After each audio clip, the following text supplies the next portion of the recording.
నీ మీద నీకు నమ్మకం ఉందా? ప్రపంచం మొత్తం నిన్ను నమ్మినా నువ్వు నిన్ను నమ్మకపోతే ఆ నమ్మకం నీకు ఉపయోగపడదు. కానీ ప్రపంచం మొత్తం నిన్ను సందేహించిన నువ్వు నిన్ను నిజంగా నమ్మితే నిన్ను ఆపగలిగేది ఏది లేదు. ఎందుకంటే నీ జీవితంలో అత్యంత ముఖ్యమైన వ్యక్తి నువ్వే. ఒకసారి ఆలోచించండి, ఒక చిన్న పిల్లవాడు నడవడం నేర్చుకుంటున్నప్పుడు ఎన్నిసార్లు పడిపోతాడు? ఎవ్వరు అతనికి నువ్వు చేయలేవు అని చెప్పలేరు. అతను కూడా తనను తాను అట్లా అనుకోడు. అందుకే మళ్ళీ లేస్తాడు, మళ్ళీ ప్రయత్నిస్తాడు, చివరికి నడిచేస్తాడు.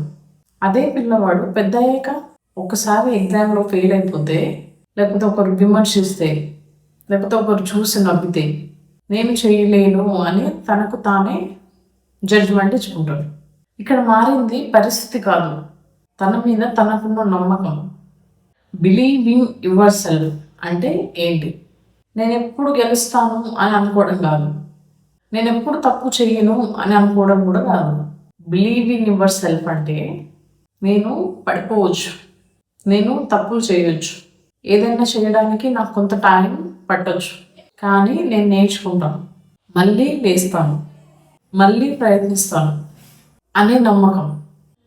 మన మీద ఎందుకు నమ్మకం పోతుంది? ఎందుకంటే మనం చిన్నప్పటి నుంచి ఎక్కువగా వింటూ ఉంటాం. ఏమని? నువ్వు చేయలేవు, వాళ్ళలా ఉండు, నీ వల్ల కాదు, నీకు అది రాదు, నువ్వు దానికి సరిపోవు, ఇలాంటి మాటలు. ఇవన్నీ మెల్లగా మన లోపల ఒక గొంతులాగా మారిపోతాయి. తర్వాత బయట వాళ్ళు ఏం చెప్పకపోయినా మనమే మనకు చెప్తూ ఉంటాం, నాకు రాదు, నా వల్ల కాదు, నేను దానికి సరిపోను, నేను ఫెయిల్ అవుతాను. మన జీవితాన్ని ఎక్కువగా ఆపేది బయట వాళ్ళు కాదు, మన లోపల ఉన్న ఆ నెగిటివ్ వాయిస్. ఒక చిన్న పిల్లవాడు నాకు చదువు రాదు అని నమ్మితే అతను ప్రయత్నించడమే మానేస్తాడు. ఒక టీనేజర్ నేను అందంగా లేను అని నమ్మితే ఆత్మవిశ్వాసం తగ్గిపోతుంది. ఒక పర్సన్ ఎవరైనా కానీ నేను సక్సెస్ కాలేను అని నమ్మితే కొత్త అవకాశాలను కూడా వెళ్ళలేడు.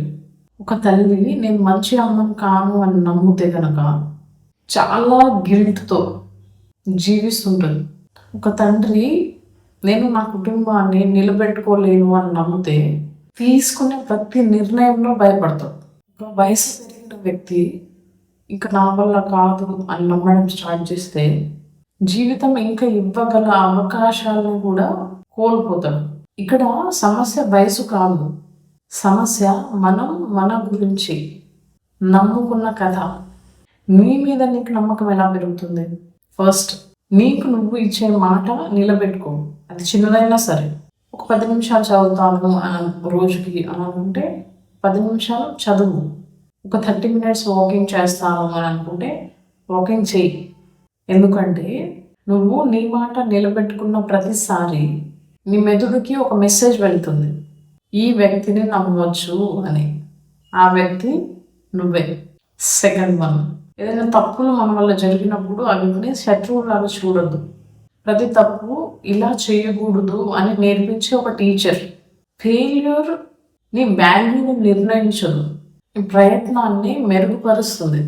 థర్డ్ వన్, ఇతరులతో పోల్చుకోవడం ఆపేసే. ఒక విత్తనం చెట్టు అవ్వడానికి టైం పడుతుంది. మీరు ఒక బ్యాంబూ ట్రీ ఎగ్జాంపుల్ తీసుకుంటే కొన్ని సంవత్సరాలు కూడా అది బయట కనిపించదు, కానీ ఒకసారి పెరగడం మొదలు పెడితే చాలా వేగంగా పెరిగిపోతుంది.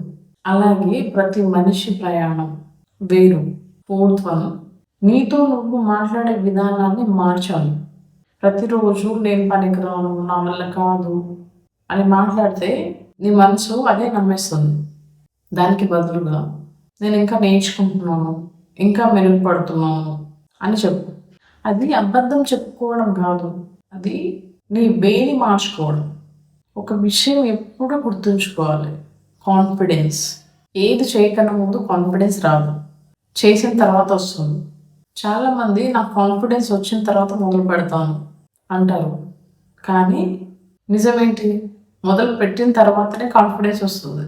ఈరోజు ప్రపంచం నిన్ను నమ్మకపోవచ్చు, నీ ఫ్యామిలీ కూడా సందేహించవచ్చు, స్నేహితులు కూడా నిన్ను చూసి నవ్వచ్చు, కానీ ఒకే ఒక వ్యక్తి మాత్రం నిన్ను వదిలిపెట్టకూడదు.